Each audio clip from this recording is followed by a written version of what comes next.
जय जय रामकृष्ण हरी. पांडुरंग भक्तीला वारकरी लोक येतात. ते मुलं, महिला किंवा वयोवृद्ध माणसंही पांडुरंगाच्या वारीला सध्या निघाली आहेत. तर पांडुरंगाची भक्ती म्हणजेच पांडुरंगावर आपल्याला असलेला श्रद्धा हे त्यांना ती वारी करायला भाग पाडतात. मग त्या दिंडीमध्ये अशी पण लोक येतात ज्यांना चालणं पण शक्य नाहीत, परंतु ते दिंडीमध्ये निघतात कारण त्यांचा भाव आणि श्रद्धा त्याच्यामध्ये लपलेले असतात. तर आज आपण पाहणार आहोत की भक्ती कशी करावी. पांडुरंगाचे भक्त कोण आहेत? कारण भक्ती करणं एवढं सोपं नाही. भक्ती करायला खूप असं कष्ट करावं लागतं. काही जण म्हणतात मी खूप मोठं अन्नदान करतो, काही जण म्हणतात मी धनाचं दान करतो. पण ते दान करतात ते कशासाठी करतात? तर ते फक्त दाखवण्यासाठी दान करतात. परंतु तुम्ही कधी ऐकलं आहे का की भगवंत फक्त पैशावाल्या लोकांच्या मागं असतो किंवा पैशावाल्या लोकांना भगवंताने दर्शन दिले असं झालं आहे का कधी? तर नाही. तर भगवंत हे फक्त भक्तीला आणि भावेला दर्शन देतो. म्हणजे जे गरीब लोक आहेत किंवा इमानदार आहेत, जे आपल्या भक्ती मनाने आणि श्रद्धेने करतात, त्या लोकांना भगवंताने दर्शन दिले.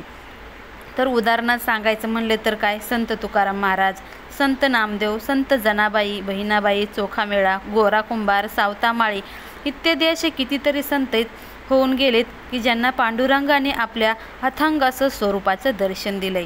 तर त्यांच्याकडे पैसा होता का? त्यांच्याकडे काय होतं? तर काहीच नव्हतं. कारण त्यांच्याकडे होतं ते भगवंताबद्दलची भक्ती, भगवंताबद्दलची ओढ, जे तुम्हाला आता सध्या कुणालाही नाही. कारण पैशानेही काही विकत घेता येत नाही.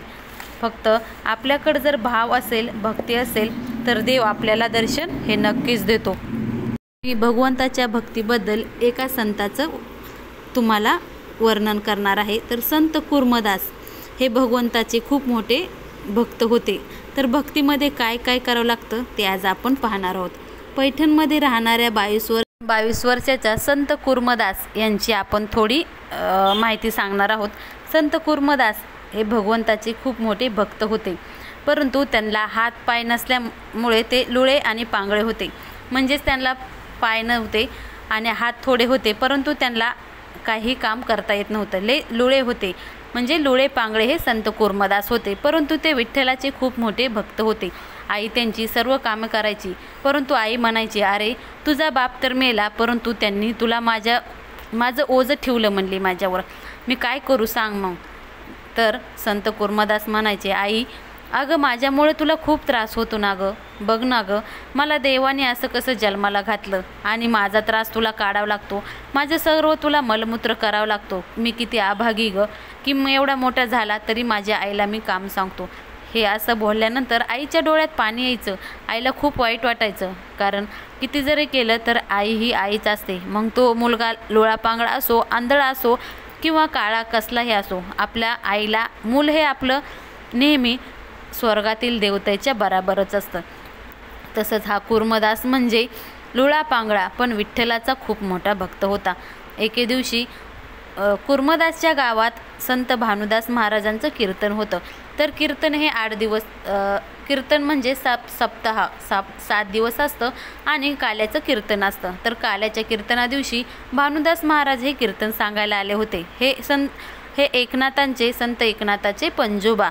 तर हे कीर्तन सांगायला आल्यानंतर त्यांनी रात्री कीर्तन झाल्यानंतर संत कुर्मदासला पाहिलं आणि त्यांच्या गळ्यात तुळशीची माळ, हाती टाळ हे वाजवताना छान त्यांना वाटलं आणि त्यांनी संत कुर्मदासला विचारले, अरे आम्ही उद्या पंढरीला जाणार आहोत. तर संत कुर्मदासला पंढरीला हे जायचं होतं. महाराजांना म्हणाले, महाराज मला पण पंढरीला जायचंय, मला पंढरीला घेऊन जाता का? तर संत भानुदास म्हणाले, अरे तू तर लुळा पांगळा, तू रोज तुझ्या आईच्या पाठीवर बसून इथं कीर्तन ऐकायला येतो आणि तू एवढे लांब कसा येशील रे बरे? तर संत कुर्मदास म्हणाले, महाराज तुम्ही मला फक्त हो म्हणा, मी नक्कीच पंढरीला येईल. तर महाराज म्हणाले, हसत हसत विनोदाने म्हणाले, ठीक आहे चल आमच्याबरोबर पंढरीला. तर पंढरीची वारी सकाळपासून चालू होणार होते. सकाळ कुर्मदास उठले आणि त्यांचा पहिला मुक्काम ज्या ठिकाणी होता त्या ठिकाणी ते आपल्या हातावर लोळत लोळत तिथपर्यंत गावात पोचले आणि गावकऱ्यांना सांगितलं की आमचे महाराज येणारे, तुम्ही त्यांची वारी येणारे, तुमची खाण्यापिण्याची सगळी सोय करून ठेवा. असं सांगितल्यानंतर सर्व गावकऱ्यांनी खाण्यापिण्याची सोय केली आणि संत भानुदास महाराज तिथपर्यंत आले आणि त्यांना कळलं की संत कुर्मदास आपल्या अगोदर आलेत आणि त्यांनी गावकऱ्याला अगोदरच सूचना दिली. त्यामुळे त्यांना खूप आनंद झाला. परंतु असेच 6 दिवस गेले, 7 दिवस गेले. आता त्यांची वारी पंढरीच्या वेशीपाशी आले होते. परंतु ह्या पंढरीच्या वारीमध्ये कुर्मदासनी अन्नाचा एकही कण पोटात घातला नव्हता. त्यांच्या अंगातून रक्त वाहत होते. त्यांच्या म्हणजे अंगातून रक्त वाहिल्यामुळे त्यांच्या शरीरावर माशाही बसत होत्या. त्यांच्या शरीराचा दुर्गंध सुटला होता. परंतु त्यांना विठ्ठलाच्या भक्तीची आवड होती. त्यांना त्यांची गोडी लागली होती आणि विठ्ठल दर्शनाची त्यांना ओढही लागली होती. हे जेव्हा भानुदास महाराजांनी पाहिलं तेव्हा भानुदास महाराज म्हणाले, अरे कुर्मदास, तू अन्नाचा कणही खाल्ला नाही का रे, असं का केलं? तर कुर्मदास म्हणाले, महाराज, मी जर काय खाल्लं तर मला मूलमूत्र होईल आणि मला हातही नसल्यामुळं ते माझं कोण साफ करेल. माझी आई होती, ती माझं सर्व करायची, पण आता इथं मला आईही नाही, म्हणून मी इथपर्यंत काहीही खाल्लं नाही. हे पाहून भानुदास महाराजांना खूप वाईट वाटले. त्यांना रडू आले. परंतु पंढरपूरच्या वेशीवर आल्यानंतर संत कुर्मदासला आपलं एवढ्या वेदना झाल्या की त्यांना पुढे जायनसं त्यांच्या अंगात त्राण राहिला नाही. त्यांना पुढं जावंसं वाटलं नाही, कारण त्यांचं शरीर एवढं अशक्त झालं. परंतु संत कुर्मदास भानुदास महाराजांना म्हणाले, महाराज, माझं विठ्ठलाकडे एवढं गारानं सांगा की माझं विठ्ठलाचं दर्शन ह्या जन्मी तर शक्य झालं नाही, त्यांच्या चरणाचं दर्शन. परंतु विठ्ठलाला माझं सांगणं सांगा की एक भक्त होता जो तुमच्या चरणापाशी येणार होता. असं म्हणल्यानंतर भानुदास महाराजांना खूप वाईट वाटलं. त्यांना हे म्हणजे रडू आलं, त्यांच्या डोळ्यातून अश्रू आले, कारण एवढा मोठा तो विठ्ठलाचा भक्त असल्यामुळं त्यांना त्याचं खूप वाईट वाटलं. विठ्ठलाच्या वेशीवर आल्यानंतरही त्यांना विठ्ठलाचं दर्शन भेटलं नाही, हे त्याच्यावरूनही त्यांना वाईट वाटलं. मग संत महाराज विठ्ठलाच्या दर्शनाला गेले. परंतु इकडं कुरुकर्मा विवळत आणि म्हणजे त्यांची मूर्छा गेली होती. ते फक्त विठ्ठलाचं नाव घेत होते आणि त्याला विठ्ठल दर्शनाची ओढ लागली होती. इकडे विठ्ठलाला कळलं की आपला भक्त एका आपल्या वेशीवर येऊन पडलाय आणि त्याला आपली खूप गरज आहे. मग विठ्ठल रुक्मिणी मातेला म्हणाले, अगं, माझा एक भक्त आहे, तो माझ्यासाठी माझी वाट बघते, चल मी त्याच्या दर्शनाला जाऊन येतो. तर भगवान साक्षात विठ्ठल वेशीवर कुर्मदासच्या दर्शनाला गेले, कारण असा तो भक्त कुर्मदास होता, विवळत पडला होता. मग पांडुरंग तिथे गेले आणि कुर्मदासला आपल्या मांडीवर डोकं ठेवायला लावलं. कुर्मदास एवढे धन्य झाले. ते म्हणाले, अरे भगवंता, मीच तुझ्या दर्शनाला आलो होतो. तुमच्या मांडीवर माझं मुंडकं आहे आज. मला एवढं धन्य झालं. माझा देह तुमच्या चरणी अर्पण करा. मला आता मोक्ष द्या. मला इथं काही नाही, कारण तुमच्या चरणाने माझं सर्व धन्य झालं. मला आता जगण्याचीही इच्छा नाही, असं कुर्मदास म्हणाले.